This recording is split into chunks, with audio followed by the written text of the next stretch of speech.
17º domingo comum. Nós estamos no primeiro dia do novo céu e da nova terra, no primeiro dia da nova criação. Por isso Jesus, o homem novo, o novo Adão, entra no cenáculo, novinho em folha, sopra sobre os apóstolos, como Deus soprou sobre o homem lá no início, e diz: recebei o Espírito Santo, como Deus infundiu o Espírito na sua criação lá no princípio. Eis que eu faço novas todas as coisas. Então, o primeiro dia depois do sábado, o domingo, é o primeiro dia de uma nova criação. Pois bem, 3 mais 4, Deus mais o mundo, 7, tudo quanto existe. No 7º dia, Deus descansa, quer dizer, Deus se alegra, se compraz na obra da sua criação. E por isso, em honra da criação, em honra da aliança que Deus fez com Israel, os judeus descansam no 7º dia. Como é que se diz descanso em hebraico? Shabat. Pronto, sábado. A palavra sábado quer dizer descanso, Shabat. Então, o judeu descansa no 7º dia, em honra da criação e em honra da aliança do Sinai. Ora, o nosso grande Deus e Salvador, Jesus Cristo, veio selar uma nova e eterna aliança. Passou a aliança antiga. O nosso Deus e Salvador, Jesus Cristo, veio para realizar uma nova criação. Eis que eu faço novas todas as coisas. Passou a criação antiga. Passaram as coisas antigas, eis que tudo se fez novo, como diz São Paulo. Se alguém está em Cristo, é uma nova criatura. Então, por isso os cristãos não guardam o sábado. Nunca guardaram. Nunca. Tem algumas seitas cristãs, umas denominações que guardam, porque leem a Bíblia ao pé da letra e se enganam. Mas não existe mais essa história de guardar o sábado. Então, o 7º dia passou. O 7º dia ficou para trás. Jesus cumpriu o 7º dia, quando descansou no sepulcro e ressuscitando, deixou para trás para sempre o 7º dia. É por isso que São Paulo, na carta aos Colossenses, no capítulo 2, você pode olhar, ele vai dizer que ninguém mais fique aperreado por causa de sábados, porque tudo isso era figura, porque tudo isso passou. É importante a gente entender isso. Olha aqui, Colossenses 2,16. Portanto, que ninguém vos condene por questões de comida ou bebida, dizendo isso é puro, isso é impuro, não pode fazer transfusão de sangue. Quem vier com isso, deixe para lá, ria com educação e deixe para lá. Que ninguém vos condene por questões de comida ou bebida, de festa ou lua nova ou sábado. Tudo isso era apenas sombra do que há de vir, mas o corpo é o de Cristo, a realidade é Cristo, não essas coisas que pertencem ao Antigo Testamento. Então o cristão não guarda mais o sábado. É interessante que São João, no seu evangelho, quando vai contar que Jesus entrou no cenáculo ressuscitado, com as portas fechadas, João começa dizendo: no primeiro dia depois do sábado, estando fechadas as portas do lugar onde se encontravam por medo dos judeus. Na sua Bíblia não deve estar traduzido assim. Traduziram de modo frouxo, no primeiro dia da semana, ou no domingo. Não é assim que está no grego. No grego diz, no primeiro dia depois do sábado. Aí você diz, Dom Henrique, não é a mesma coisa dizer no domingo ou no primeiro dia da semana e dizer no primeiro dia depois do sábado? É não, porque quando João diz no primeiro dia depois do sábado, ele está querendo dizer que o sábado se foi, que o sábado ficou para trás, que o sábado passou. Nós estamos no primeiro dia do novo céu e da nova terra, no primeiro dia da nova criação. Por isso Jesus, o homem novo, o novo Adão, entra no cenáculo, novinho em folha, sopra sobre os apóstolos, como Deus soprou sobre o homem lá do início, e diz: recebei o Espírito Santo, como Deus infundiu o Espírito na sua criação lá no princípio. Eis que eu faço novas todas as coisas. Então, o primeiro dia depois do sábado, o domingo, é o primeiro dia de uma nova criação. Um cristão chamar o domingo de fim de semana é colocar o domingo na velhice da antiga criação, na velhice da antiga lei. Quer dizer, é o dia mais velho da velha criação. Voltamos ao Antigo Testamento. Voltamos à humanidade antes da redenção de Cristo. Por isso, bom início de semana. Cada domingo, o Senhor dá a mim, dá a você a chance de recomeçar. Que esta semana seja tempo de graça. Esta semana que começa hoje com o Senhor ressuscitado. Hoje com o homem novo, Jesus novinho em folha, que nos reúne na Eucaristia, nos fala a sua palavra e se dá a nós no seu corpo e no seu sangue. Os cristãos também chamam o domingo de 8º dia, porque Jesus vem ao encontro dos seus a cada 8 dias. Olhe no Evangelho de João, no capítulo 20, Jesus, no primeiro dia depois do sábado, entra no cenáculo, diz: a paz esteja convosco, sopra sobre os apóstolos. Tomé não estava lá.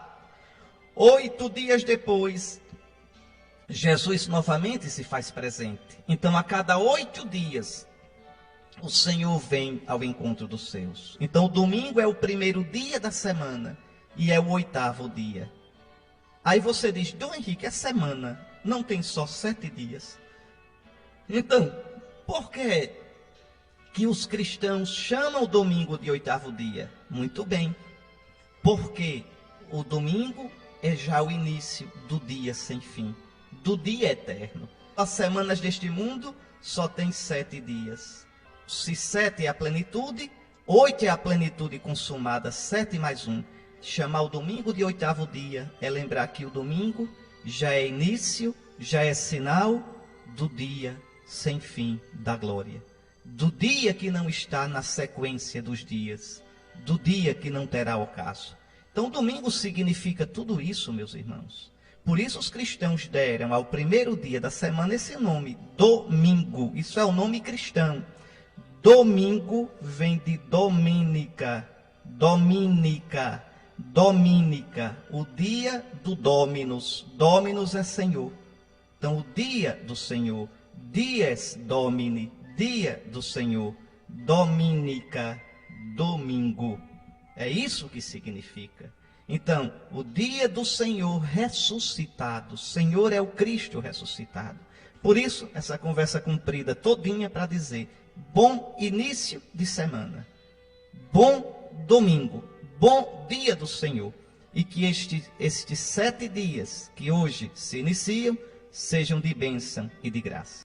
Está aí, meus irmãos, esse livro da sabedoria, que tem algumas leituras tão bonitas, tão bonitas. Olhem, são muitos os modos pelos quais Deus pode se comunicar conosco. Os sonhos, os acontecimentos da vida, a palavra de alguém que vem a nós e nos dá um conselho, nos faz uma exortação, uma intuição que vem no nosso coração, a escuta da Sagrada Escritura, uma palavra interior que nos vem no momento, uma palavra forte que marca o nosso coração e a gente sente que ali é uma voz de Deus, a graça de Deus. Então, o desafio na nossa vida é a gente saber ouvir a voz do Senhor e saber discernir essa voz. Por isso que é bom a gente pedir o conselho de um diretor espiritual, o conselho de alguém que seja acostumado, maduro, treinado nas coisas de Deus. Como diz o livro dos Provérbios: faze tudo com conselho e não te arrependerás. Então, mas que Deus nos fala. Deus fala a mim. Eu sei que Deus tantas vezes já falou a você. Tantas vezes. Se você parar para pensar um pouquinho, quantas vezes, numa intuição, na escuta da Escritura, numa palavra que alguém lhe disse, num acontecimento que lhe sucedeu, você discerniu ali um recado, uma mensagem de Deus. Então a gente sempre tem este desafio na vida, o desafio de saber ouvir a voz do Senhor, discernir esta voz e segui-la e obedecê-la. Você quer ver um exemplo interessante disto? Está lá no livro de Samuel, no primeiro livro de Samuel. É uma passagem que você conhece. 1 de Samuel 3, versículos 1 ao 10. Samuel, ainda rapazinho, dormindo junto da arca da aliança, e o Senhor vem a ele e chama: Samuel, Samuel. Samuel ainda não era treinado nas coisas de Deus. Corre lá para o velho Eli e diz: estou aqui porque tu me chamaste. E Eli diz: não te chamei, meu filho, volta e vai dormir. 3 vezes o Senhor chama e Samuel não reconhece a voz do Senhor. Quantas vezes Deus vem a você e você pode não reconhecer a voz do Senhor? Pensar que é simplesmente uma coisa deste mundo. Aquele acontecimento que adveio a você, aquele sofrimento, e você só vê a casca, só vê as coisas do mundo, às vezes se revolta, às vezes se entristece, às vezes até duvida da existência de Deus, é que não está sabendo discernir a voz do Senhor. Quantas vezes Deus lhe apela num conselho que lhe dão, numa palavra que lhe dirigem? Então, Samuel não soube reconhecer logo. Da 3ª vez que ele foi a Eli, Eli, já experimentado nas coisas de Deus, compreendeu que era o Senhor. E então diz: volta, meu filho, vai dormir. E se te chamarem novamente, tu deves dizer: fala, Senhor, que o teu servo escuta. E assim foi, efetivamente. Quando o Senhor chamou a 3ª vez, Samuel, jovenzinho, disse logo: fala, Senhor, que o teu servo escuta.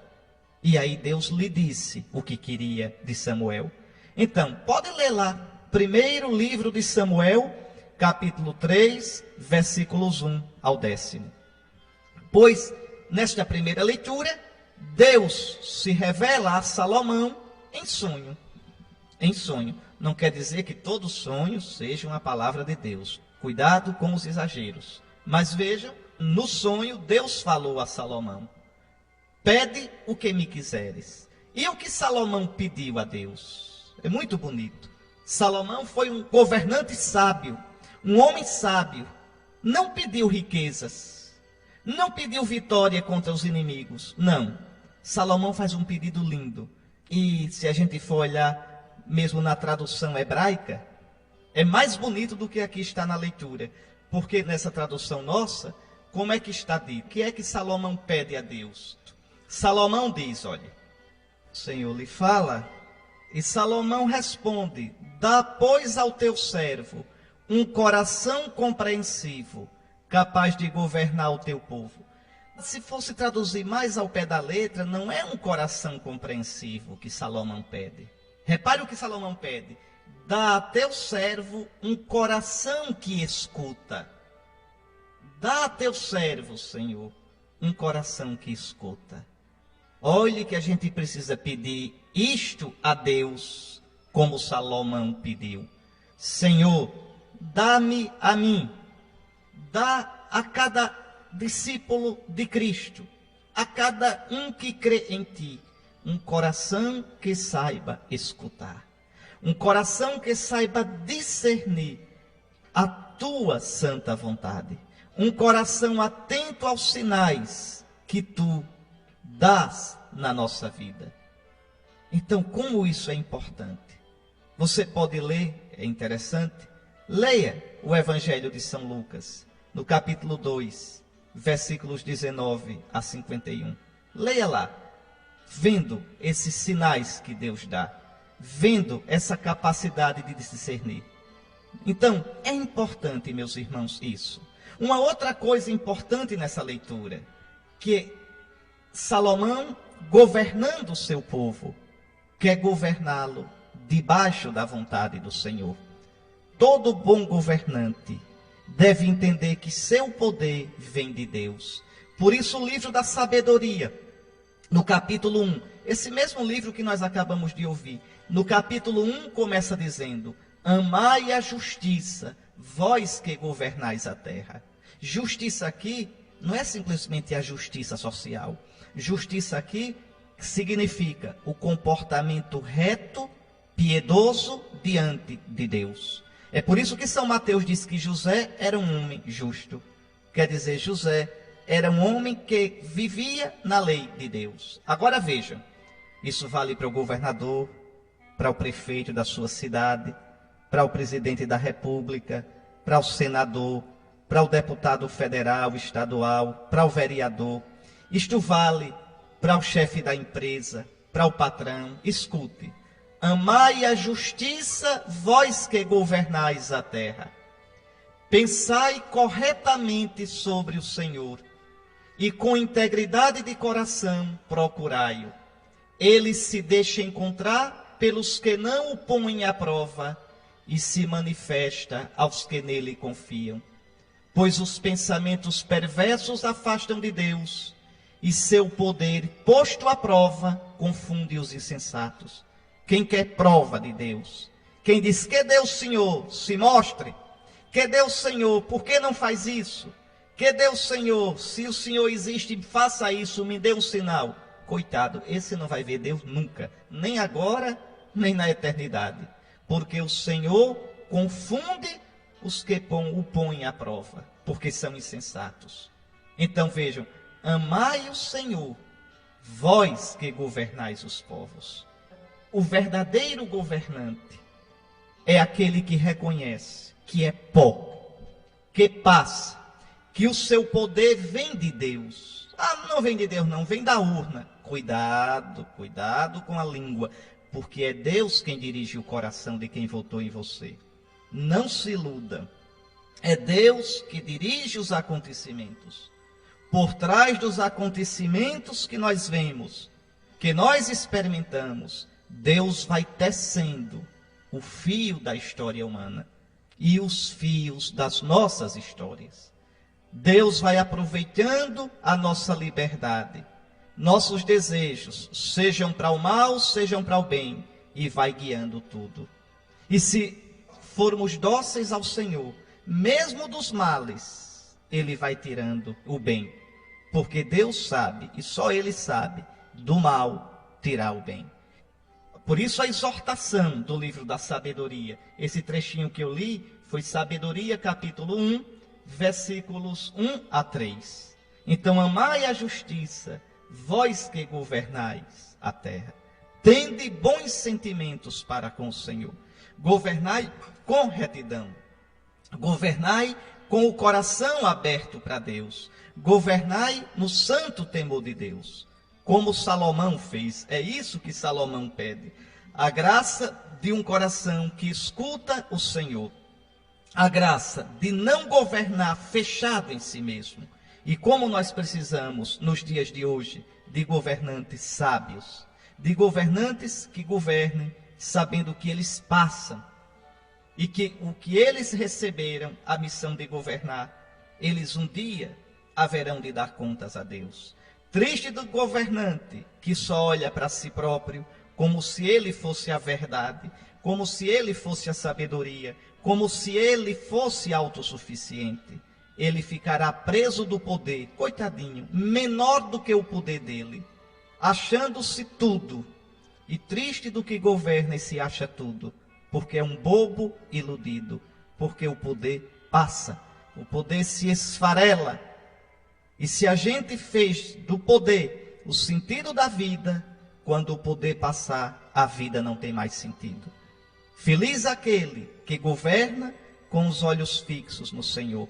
Primeiro, porque nunca vai se encher de orgulho, porque sabe que todo o poder vem de Deus, e que aquele poder que agora aquele lá tem, é apenas um serviço dado por Deus, e assim conserva-se humilde. Segundo, se governa com os olhos no Senhor, não fica dependente, mendigo do aplauso ou da crítica humana, mas mede suas ações pela retidão e a justiça que enxerga no coração de Deus. Então é livre, é livre.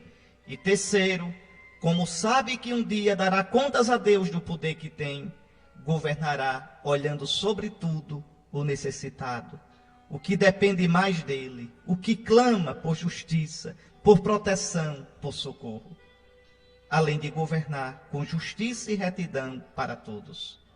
Disso o Brasil precisa tanto. Tanto, essa história, repetida até cansar, por papagaios que repetem sem saber o que dizem, de que o Estado é laico, eu me divirto quando escuto isso, porque muitos dizem, repetem sem saber o que estão dizendo. Se apertar um cabra desse para dizer, explique o que quer dizer Estado laico, não sai nada, é só verniz.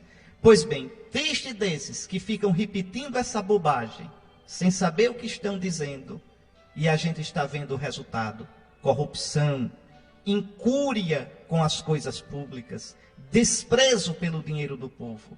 A gente fica espantado de ver que até dinheiro que vai para calamidades públicas, esse dinheiro é desviado. Além de ser ladrão, é desumano. É desumano. Roubam dinheiro da escola, das crianças carentes, roubam dinheiro da saúde pública, roubam dinheiro que deveria ir para as necessidades por calamidades naturais. De onde vem isso, meus irmãos? Como é possível isso? Muito bem, à medida que o homem esquece a Deus, ele vira um bicho. Olhe, não existe raça mais perigosa, bicho mais perverso e perigoso do que esse bicho chamado homem. Homem. É o único bicho que mata por prazer, por esporte. É o único bicho que é capaz de destruir o outro por destruir, por autoafirmação. O homem sem Deus, o homem distante de Deus, é perigosíssimo. Imagine quando este, que é sem Deus e distante de Deus, recebe o encargo de governar outros. Aí sai da frente. Por isso, o exemplo de Salomão, que pede um coração que escuta. Nós também peçam para o bispo isso também, porque o bispo também tem o dever de governar outros. Então, dá-me, Senhor, um coração que escuta a tua palavra, que procura discernir tua palavra nas Escrituras e que procura discernir teus sinais, tuas palavras nas palavras dos outros, nos acontecimentos da vida, nos sinais que tu nos dás. Eis aqui, meus irmãos, o belíssimo sentido sábio desta primeira leitura.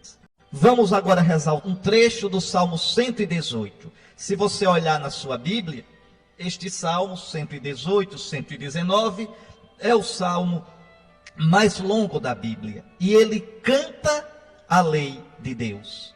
Aqui deixa eu dar uma explicação, porque é importante. A lei de Deus, a lei de Moisés, em hebraico se diz Torá. Torá não quer dizer lei. É porque quando traduziram a Bíblia do hebraico para o grego, traduziram Torá, que significa instrução, por nomos, que significa lei. Em hebraico, Torá é instrução. Em grego, nomos é lei. Mas lei não é uma boa palavra, porque lei dá a ideia de uma norma ali fria, impessoal. Como diziam os romanos, dura lex, sed lex. A lei é dura, mas é lei. Não. Torá, instrução, quer dizer aquela atitude de um pai carinhoso, de um mestre cuidadoso, que toma o filho pela mão e vai mostrando o caminho. Então, a lei de Deus é uma instrução. O Salmo 118, nós vamos rezar um trechinho deste Salmo, 118, 119, 118 na tradução latina, 119 no texto hebraico, por isso que muda às vezes o número. Esse salmo é um cântico à lei. E deixa eu dizer uma coisa para vocês rezarem esse salmo com gosto, porque ele é muito comprido, chega a dar um desengano. Mas se você entender o que eu vou dizer, vai dar alegria de rezá-lo. Ele é um salmo na forma de acróstico, é um salmo alfabético. O que quer dizer isso? Se você tiver com a Bíblia aí, abra aí, vá, Salmo 118, bem no meio da Bíblia, abra que você vai encontrá-lo. Repare que esse salmo é dividido em blocos de 8 versículos. Pode olhar. Todo divididinho em 8 versículos. Pode olhar que existe no começo de cada grupo de 8 uma letra hebraica. Aleph, Bet, Gimel, e sai por aí afora. Pode olhar. Por quê? Porque na língua hebraica, se a gente soubesse para olhar em hebraico, o primeiro grupo de 8, cada linha, cada versículo começa a palavra com a letra Aleph. No segundo grupo, cada palavra começa com a letra Bet. E sai assim até a última, a letra Tal. Então é um salmo alfabético. Por que é um salmo alfabético? Porque o autor sagrado quer mostrar que a lei cobre tudo, do princípio ao fim. Do Aleph ao Tal, do A ao Z. Ou seja, tudo, toda a vida humana, toda a criação, são recobertos pela Torá, pela instrução de Deus. O mundo vive na palavra de Deus, na sabedoria de Deus. A nossa vida vive, a vida do homem vive na Torá, na instrução, na sabedoria de Deus. É este o sentido. Já que Salomão pediu a sabedoria, o salmo é o salmo que mostra a lei, a Torá, como sabedoria de Deus. Outra coisa, por que é que cada grupo tem 8 versículos? Porque 8 significa a perfeição em abundância, a perfeição consumada. Se o número 7 é perfeição, 7 mais 1, haja perfeição, é a perfeição consumada. Com isso, o autor sagrado diz, olha, de A a Z, que a lei recobre tudo. 8 versículos, que a lei é a perfeição consumada. Tem mais outra coisa interessante. Se você olhar, quase em todos os versículos do Salmo, tem um sinônimo da lei. Por exemplo, no trechinho que a gente vai rezar agora, aparece as seguintes palavras. Olha, esta parte que escolhi por minha herança, observar vossas palavras. A lei é a palavra de Deus. Depois, a lei de vossa boca para mim. Depois, olhe, porque tenho em vossa lei o meu prazer.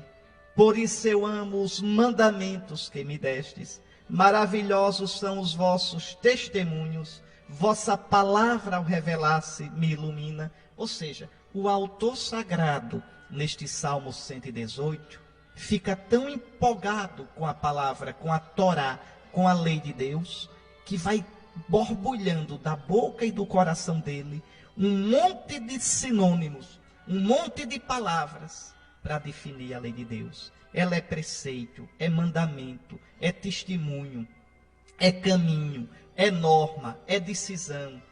Então, reze o Salmo 118 com carinho. Uma coisa bonita, se você quiser, é toda vez, antes de começar a ler a Bíblia, todos os dias, comece com o Salmo 118. Não todo. Você pega cada dia um blocozinho daquele de 8 versículos. Começa rezando aquilo. Né? Senhor, dá-me a graça da tua lei. Quer dizer, dá-me a graça da tua instrução. A tua lei é vida, Senhor. E a lei aí, para o cristão, é a Sagrada Escritura toda. Está aí, meus irmãos, uma leitura tão bonita, tão profunda. Vamos lá. São Paulo faz uma afirmação que muito consola, quando a gente realmente a toma a sério. Tudo concorre para o bem daqueles que amam a Deus. No domingo passado, na primeira leitura, também do livro da sabedoria, nós escutamos que Deus dirige o mundo de um modo que às vezes a gente não compreende. E Deus não deve satisfação a ninguém do modo como ele dirige o mundo. E eu explicava para vocês isso. Deus já provou que nos ama. Dando o seu Filho, basta olhar o Cristo na cruz, Deus ali mostrou o quanto nos ama, o quanto se interessa por nós, o quanto está disposto a nos dar tudo. No Jesus sofrido, cada sofrimento humano é redimido. No Jesus, homem de dores, cada dor humana encontra sentido. Isso não explica, mas isso dá força, consola, alivia o coração, mostra que o sofrimento não é uma realidade sem sentido.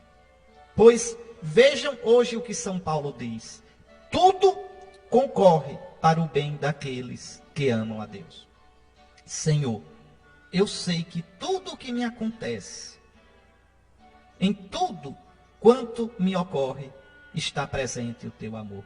É interessante que um texto cristão lá do século I, a Didaquê, de vez em quando eu falo com vocês sobre essa Didaquê. A Didaquê é o primeiro catecismo da igreja. Foi escrita antes do Apocalipse. A palavra Didaquê, em grego, quer dizer mais ou menos instrução. Pois bem, a Didaquê diz assim: tu considerarás como um bem tudo quanto te acontecer. Pois, atenção, sabendo que nada do que te acontece é desconhecido para Deus. Então, Senhor, tu vês a minha vida. Senhor, tu vês a minha história. O que diz também o Salmo 55. Está lá. Senhor, tomastes nas vossas mãos a minha vida errante. Do meu exílio contastes cada passo.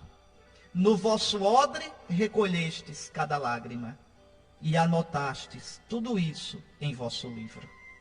Então, essa é a força de quem tem fé. Saber que em cada situação da vida, ele não está sozinho. Há um Deus amoroso.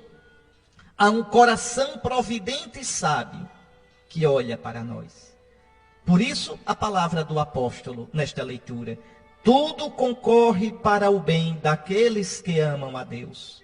Por isso, a palavra de Didaquê, no final do século I: tu considerarás como um bem tudo quanto te acontecer, sabendo que nada do que te acontece é desconhecido para Deus. Oh, meu irmão, pense bem nessas palavras.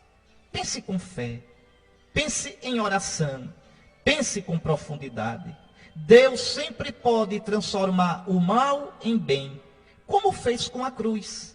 De um ato de profunda maldade humana, fez instrumento de manifestação do seu amor e de salvação para a humanidade. A cruz, que olhada só na casca, é símbolo de injustiça, de morte, de treva, tornou-se nossa justiça, nossa vida, nossa luz. O povo costuma dizer: Deus escreve certo por linhas tortas. Pense nisso, porque isso é verdade. Nas linhas tortas da história do mundo, nas linhas tortas da nossa história, da sua história, da minha história, Deus vai escrevendo certo a nossa história com Ele. Pois bem, releia depois com calma a segunda leitura e veja isso. E mais ainda, veja que o apóstolo diz que nós somos predestinados. Somos predestinados a quê? Olha lá na leitura, lembre. Deus não criou a gente para qualquer coisa. Deus criou a gente com um destino. Deus criou a gente com uma finalidade. E qual é essa finalidade? Qual é esse destino? Deus nos criou com o destino de sermos seus filhos. Seus filhos, participantes da sua glória em Cristo Jesus, nos predestinou a sermos conformes à imagem do seu Filho, para que o Filho seja o primogênito de uma multidão de irmãos. Isso é uma coisa importantíssima. Pode olhar, Romanos 8, 29. Deixa eu aprofundar um pouquinho. O ser humano foi criado à imagem de Deus. Mas quem é a imagem de Deus? É Jesus. Se você olhar Colossenses 1,15, anote aí, Colossenses 1,15, São Paulo, falando de Jesus morto e ressuscitado, diz: Ele é a imagem do Deus invisível, o primogênito de toda criatura. Ou seja, Cristo ressuscitado é a forma da humanidade. Lá no início, no Gênesis, Deus que sabe tudo, Deus para quem não existe passado nem futuro, porque tudo é presente. Deus, já olhando Jesus morto e ressuscitado, criou o homem. É isso que significa. Quando Gênesis diz, Deus criou o homem à sua imagem, O Gênesis diz, mas a gente não sabe ainda o que isso significa. Quando Cristo vem e a gente vê Jesus ressuscitado, agora a gente sabe o que é a imagem de Deus. Agora a gente sabe qual é a nossa forma. Agora a gente sabe para que Deus nos criou.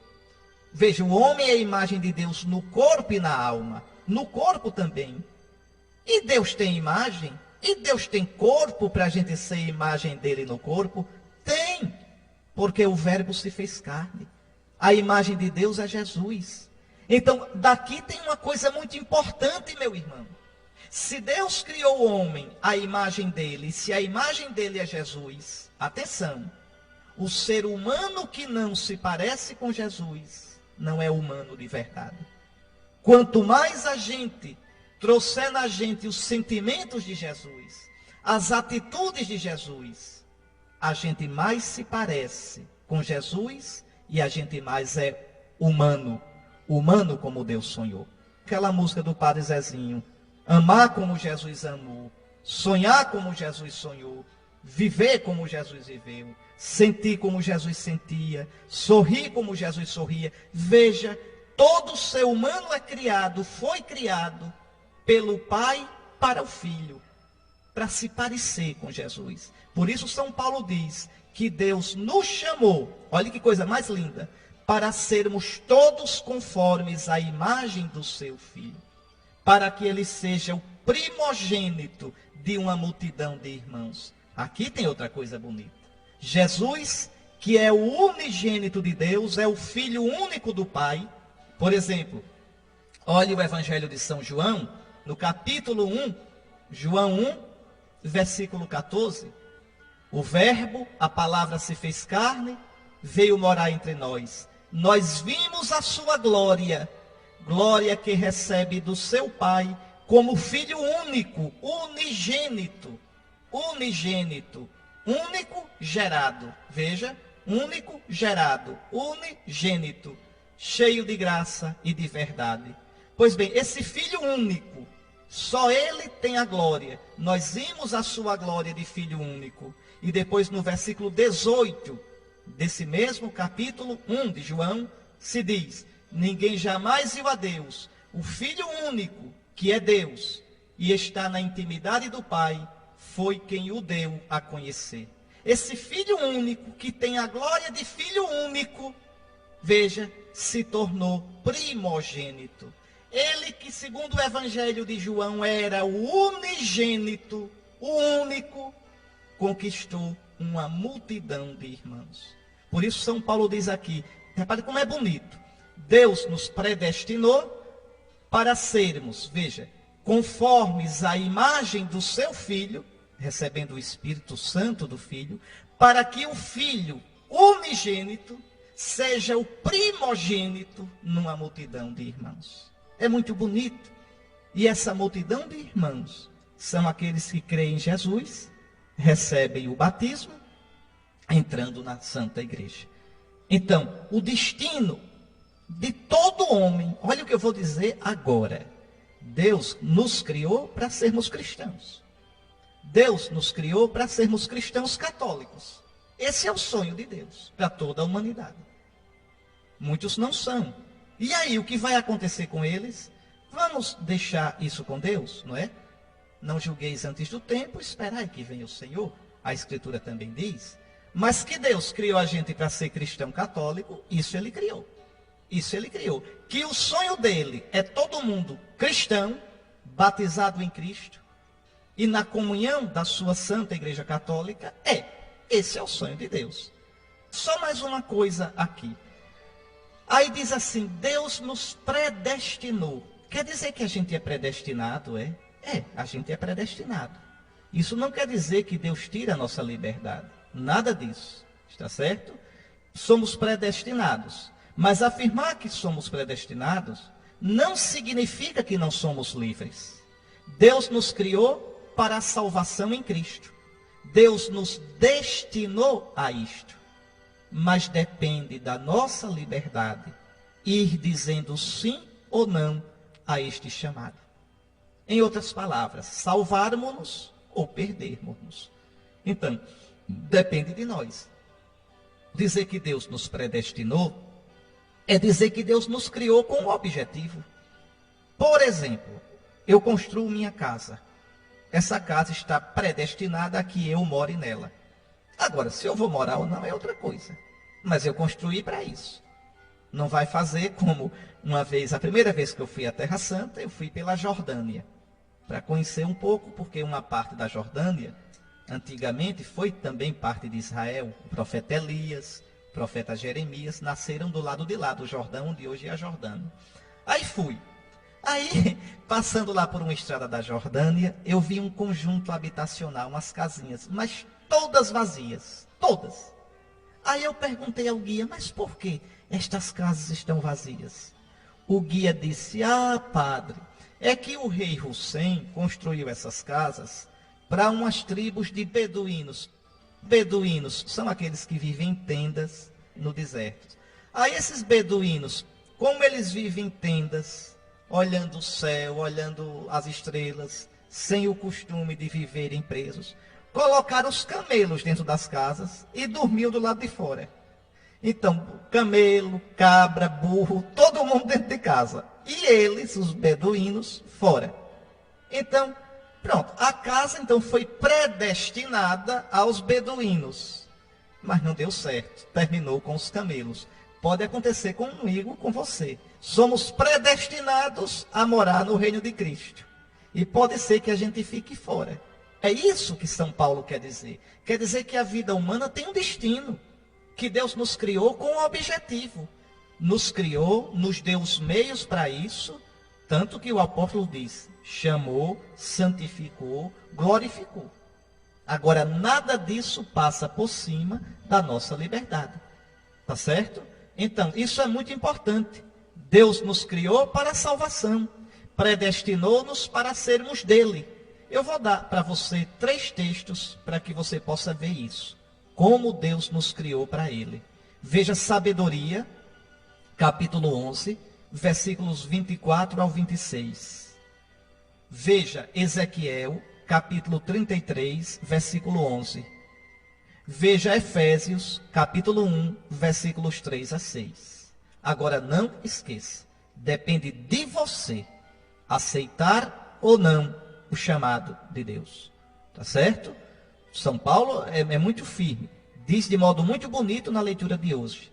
Deus nos contemplou desde toda a eternidade, pensou em nós, nos predestinou, nos chamou, nos justificou e nos glorificou. Então, é toda a existência de cada um de nós que é marcada pela graça de Deus, desde sua origem até a sua consumação. Uma outra coisa bonita nessa leitura é que o plano de Deus para nós passa necessariamente por Jesus. Fora de Jesus não pode haver salvação. Não pode, está certo? Fomos pensados em Jesus. O Pai pensou em nós, olhando Jesus. Fomos predestinados, amados em Jesus. Fomos criados para trazermos em nós a imagem bendita do Cristo morto e ressuscitado. De modo que o mistério do homem, o que é o homem, a dignidade do homem, tudo isso só aparece à luz do Verbo encarnado. Exatamente por isso, preste atenção no que eu vou dizer. Exatamente por isso, quanto mais o mundo dá as costas para Cristo, mais degrada o homem. Não sabemos mais o valor da vida de um embrião, não sabemos mais o que fazer com o sofrimento, então joga fora, pratica logo a eutanásia. Não sabemos mais o que significa a masculinidade e a feminilidade, mistura tudo, homem com homem, é contra a lei de Deus. Pode ser a favor da lei do STF, é contra a lei de Deus. De Deus. Pronto, quem não crê em Deus, fique só com o STF. Quem crê em Deus, teme a Deus. Então mistura-se tudo. Perdemos a noção da grandeza e do limite do homem. E por que perdemos a noção? É muito fácil. Vou dar um exemplo. Você vê uma peça de arte e vê a forma. Se você vir a forma, você olha a forma e olha a peça. E diz, a peça saiu boa, porque saiu de acordo com a forma. Se você não tiver a forma, você não sabe se a peça foi fiel ou não à forma.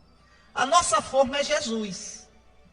Se você olha a forma, aí você olha para você e diz, eu estou meio deformado. Eu preciso me conformar com a forma. Se você não tem a forma, você pode estar troncho como tiver e acha que está a coisa mais linda do mundo. É o que acontece hoje. Jogamos fora a forma que é Cristo. Sem a forma, a gente faz o que quer com o homem. E esse bicho homem fica cada vez mais deformado, longe da forma, sem a forma. Não existe outra forma a não ser Cristo. Fomos criados através dele e para ele. Somos imagem de Deus nele. Fomos deformados pelo pecado. Fomos conformados a ele pelo batismo e pela Eucaristia, para sermos transformados nele, na glória eterna. Então vejam, isso não é brincadeira, está certo? Você leia um pouquinho ainda, Filipenses capítulo 2, versículo 5, e Colossenses capítulo 1, versículos 15 ao 20. As três últimas parábolas do reino dos céus. Que coisa linda. Primeiro, a parábola do tesouro escondido. Repare a alegria doida de quem encontra esse tesouro. Como Jesus sabe falar bonito. O reino dos céus é como um tesouro escondido no campo. Está escondido. Quantos? Às vezes na sua família, na minha família, seus amigos, quantos nunca nem sonharam com esse tesouro? Nunca suspeitaram da beleza do reino. Está lá, é um tesouro escondido. Esse campo é o mundo, é a vida. Um homem o encontra. Você pode ter encontrado. Se está escutando, é porque certamente já encontrou esse tesouro e tem sede dele. O homem o encontra e o mantém escondido. Cheio de alegria, doidinho, ele vai. Repare que fica doido, biruta. Vende todos os seus bens e compra aquele campo por causa do tesouro. O reino dos céus é assim, meus irmãos. Pode crer, tá certo? Quem já experimentou o reino sabe disso, sabe o que eu estou dizendo. Quando a gente encontra o reino, e o reino é Jesus em nós. O reino é a doçura de Jesus. O reino é a bondade de Jesus. É a doçura, é a misericórdia, é o amor de Jesus. Quem encontra Jesus, quem deixa que Jesus reine no seu coração, coloca tudo mais em segundo plano. São Paulo, na carta aos Filipenses, diz isso. Por ele eu perdi tudo. Por ele, tudo eu tenho como lixo. Não desvaloriza nada, mas coloca tudo em segundo plano. Um cristão que coloca coisas acima de Jesus é cristão, mas nunca descobriu Jesus de verdade. Um padre, um bispo, um papa, uma freira, um leigo, um jovem, cristãos, que não colocam Jesus acima de tudo, que não ficam loucos por Jesus, é porque nunca descobriram Jesus.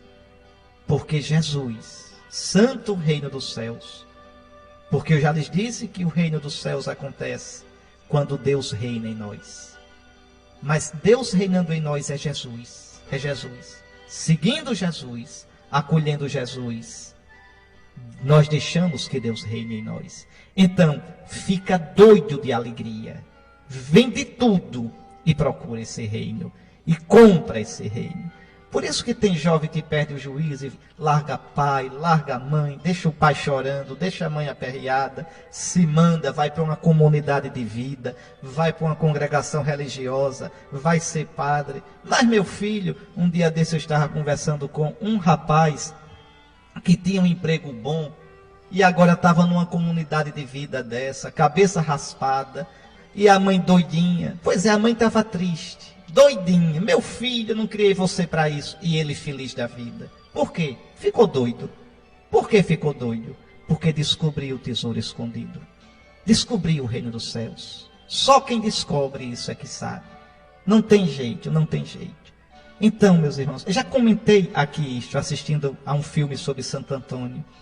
E nesse filme, Santo Antônio tinha deixado a noiva, Santo Antônio tinha feito muita raiva ao pai, porque o pai queria que ele fosse para a guerra, lutar com o rei Afonso, e ele não foi. Desgostou a mãe, deixou os amigos, e Santo Antônio, então, pregando uma vez, com os olhos cheios de lágrimas, ele diz: o Senhor é uma luz, com a qual a gente sonha à noite, e vai buscá-la pela manhã.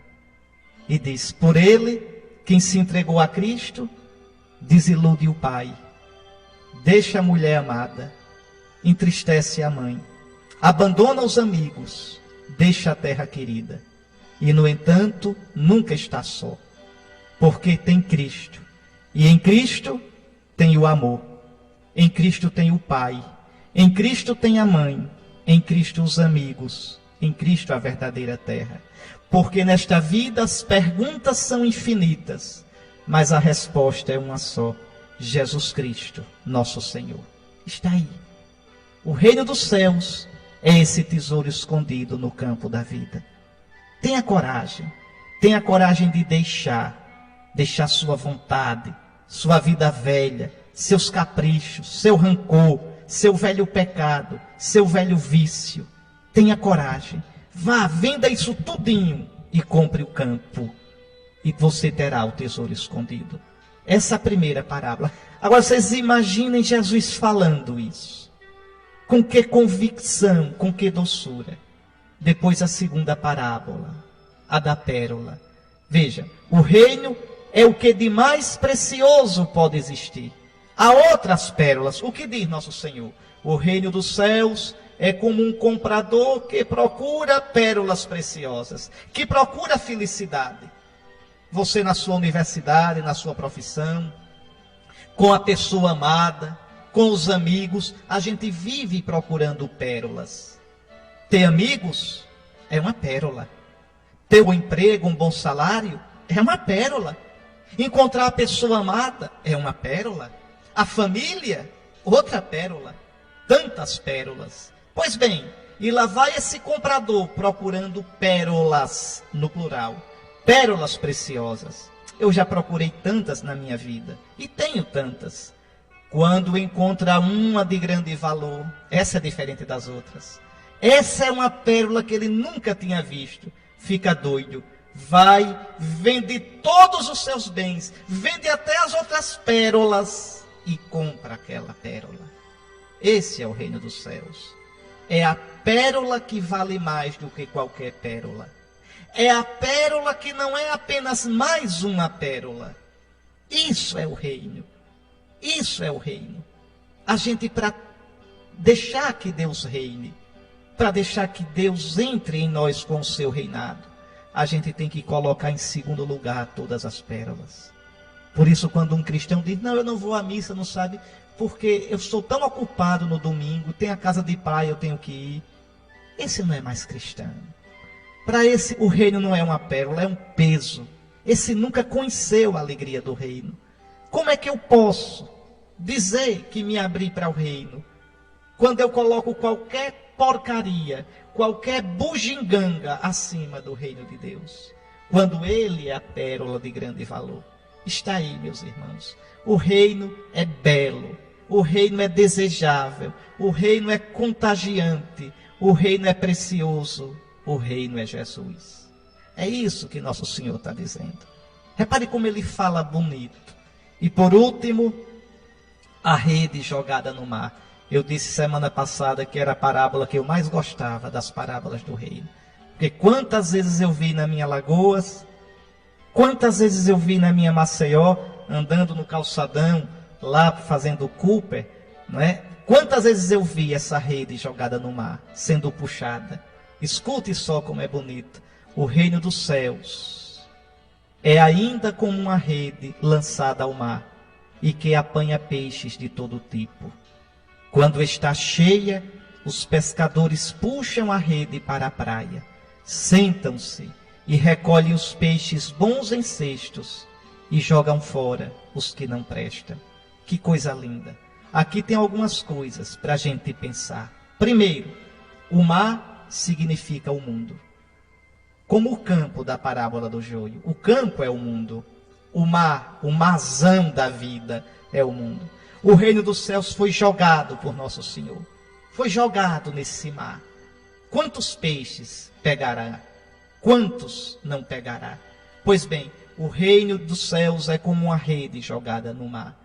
Todos são chamados ao reino e todos são acolhidos nas redes da igreja.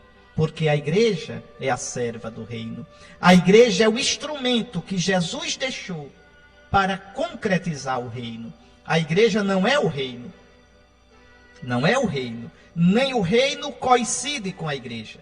Há gente que está na igreja e vai ficar fora do reino. Por quê? Está na igreja, mas não deixou o reino entrar nela. E há gente que pode estar fora da igreja e se abrir para o reino, se abrir para Jesus. Só ele sabe no fim. Então, tanto faz estar na igreja como não. Epa, não, Senhor. Jesus deixou um instrumento para o reino, é a igreja. Entra-se nela pelo batismo, recebendo o Espírito de Cristo. Cresce-se no reino, recebendo a comunhão no corpo de Cristo. Adere-se ao reino, ouvindo a palavra de Cristo anunciada pela igreja. Vive-se o reino na comunhão dos irmãos, na fé, na comunidade que é a igreja. Mas Deus é maior do que a igreja. Ele sabe tudo, nós não sabemos nada. Então, o reino foi jogado nesse mundão de Deus. E aqui um detalhe. Nosso Senhor diz na parábola que quando a rede está cheia, e quando estará cheia, só Deus sabe. Já vão 2000 anos. Quanto falta ainda, Senhor? Não vos compete saber os tempos e os momentos. Atos, capítulo 1, versículo 18. Não vos compete. A rede estará cheia quando Deus achar que ela está cheia. Pois bem, quando estiver cheia, os pescadores puxam a rede para a praia. Se você nunca viu o pessoal puxando a rede, puxando do mar para a praia, fique sabendo, demora. Eu quase nunca via porque não tinha paciência. Estavam lá puxando, mas olha, é um puxado demorado. Demora horas às vezes. Deus vai puxando essa rede. Nós não sabemos quando a rede chegará à praia. Não sabemos quando estará cheia. E muito menos a que hora chegará na praia. Mas tenha certeza, a rede da minha vida, da sua vida, a rede da história humana chegará na praia. Ela está sendo puxada para a praia, pouco a pouco, segundo os tempos e os prazos da paciência de Deus. Um dia, essa rede chegará à praia. Será o juízo. Será o dia da colheita, da parábola do trigo e do joio. Então, bons e maus serão separados. Vejam, aí sim, o Senhor recolherá no cesto, no canhestro do seu coração, o peixe bom, e jogará no fogo o peixe ruim, que serve somente para o fogo queimar. Meus irmãos, isso é importantíssimo. A nossa atitude diante do reino nesta vida definirá a nossa situação no final dos tempos. E aí Jesus pergunta do jeito mais lindo que existe: compreendestes tudo isso? Sim, meus irmãos, porque se a gente compreender, a gente será feliz. Os apóstolos disseram: sim, compreendemos. Olhe, compreendamos isso. Repare que nesses 3 domingos, a gente aqui meditando nessas parábolas, o Senhor falou do céu. O Senhor falou do reino que Ele veio trazer. E Ele agora pergunta: compreendestes? Quer dizer, compreendestes com o coração? Compreendestes com o afeto? Compreendestes com o amor? Compreendestes com a vontade de deixar que esse reino invada a vossa vida? Pois bem, que nós compreendamos. Uma coisa é certa, meus queridos irmãos: aquele que não deixar o reino entrar em si, não entrará no reino. Lembre, esse não entrar no reino é o inferno. É o inferno. Mas olhe, só queria lembrar o que o catecismo diz sobre o inferno. Porque o inferno existe. E se eu não deixar que o reino entre em mim, eu não entrarei nele. E não entrar nele é o inferno. Olha aqui, No número 1033 do Catecismo da Igreja Católica, e é importante que você tenha em casa o Catecismo da Igreja Católica, o oficial, e leia. No número 1033, não podemos estar unidos a Deus se não fizermos livremente a opção de amá-lo. Unir-se a Deus é amá-lo, meus irmãos. Mas não podemos amar a Deus se pecamos gravemente contra Ele, contra nosso próximo ou contra nós mesmos. Sim, porque Deus é amor. E amar a Deus, deixar que Ele reine, é amá-lo, e ao próximo e a nós, por amor a Ele. Nosso Senhor adverte-nos de que seremos separados dEle, se deixarmos de ir ao encontro das necessidades graves dos pobres e dos pequenos, que são seus irmãos. Morrer em pecado mortal, quer dizer, morrer apartado de Cristo, sem ter se arrependido dele, desse pecado, e sem acolher o amor misericordioso de Deus, significa ficar separado do Todo-Poderoso para sempre, por nossa própria opção livre. E é este estado de autoexclusão definitiva da comunhão com Deus e com os bem-aventurados no céu que se designa com a palavra inferno. O inferno é separar-se de Deus eternamente. O inferno é separar-se, ficar fora do amor de Deus e da comunhão com os santos de Deus. Se eu não deixo que o reino entre em mim agora, eu não entrarei no reino na vida eterna. Depois, no número 1034, o Catecismo diz: Jesus fala muitas vezes da geena, do fogo que não se apaga, reservado aos que recusam até o fim de sua vida crer e converter-se, e no qual se pode perder ao mesmo tempo a alma e o corpo. A geena, por que Nosso Senhor compara o inferno com o fogo? Porque na antiguidade tudo que não prestava se jogava no fogo. A geena era o lixão de Jerusalém. Ainda existe lá a geena, viu? Hoje é um parque bonito, todo verdinho, um parque bem arborizado, com oliveiras. Mas na época de Jesus era o lixão. E no lixão o fogo queimava o tempo todo. Pela combustão saem aqueles gases e queima. Então Jesus diz: olha, não serve mais para nada, a não ser para ir para a geena. Eu disse, vocês escutaram na segunda leitura, que nós somos predestinados para Cristo. Se eu errei o alvo da minha vida, se eu não vou para Cristo, a minha vida se tornou uma coisa sem sentido. À toa, serve somente para a geena. É isso que Jesus quer dizer. Está certo? Depois, no número 1035 do Catecismo, escute só o que está dito. O ensinamento da Igreja afirma a existência e a eternidade do inferno. Ninguém brinque com isso. Ah, o inferno não existe. Existe. E eu posso ir para lá. É só ir me fechando para Deus agora, nas pequenas coisas. Me fecho nas pequenas, vou me incrustando nisso, daqui a pouco estou fechado nas grandes. E daqui a pouco é minha vida todinha que é um fechamento para Deus. Ah, mas depois tem outra vida, uma reencarnação. Vá nessa ilusão. É só uma vida. Eu já disse aqui a vocês muitas vezes. Pois bem, escutem só. O inferno existe e é para sempre. O Catecismo diz: as almas dos que morrem em estado de pecado mortal descem imediatamente após a morte aos infernos, onde sofrem as penas próprias do inferno, o fogo eterno. Esse fogo quer dizer a destruição eterna, a geena, porque você não serve para nada, está certo? A pena principal do inferno consiste na separação eterna de Deus, o único em quem o homem pode ter a vida e a felicidade para as quais foi criado e às quais aspira. Então essa é a grande tristeza do inferno, é perder meu bem eternamente, é perder a Deus para sempre, é perder a alegria do reino, a alegria do aconchego, do carinho de Deus para sempre. E por último, o número 1037. Deus não predestina ninguém para o inferno. Veja, Deus nos predestina para a vida eterna, para Ele. Para o inferno, É preciso uma aversão voluntária a Deus, quer dizer, um pecado mortal, e persistir nessa aversão, nesse pecado, até o fim. Na liturgia eucarística, na missa e nas orações cotidianas de seus fiéis, a Igreja implora a misericórdia de Deus, que quer que ninguém se perca, mas que todos venham a converter-se. Pode olhar na 2 de Pedro 3, 9. Muito bem, falei demais hoje, não foi? Deus abençoe você, um santo domingo, uma semana abençoada. Abra o seu coração, deixe o reino dos céus invadir a sua vida.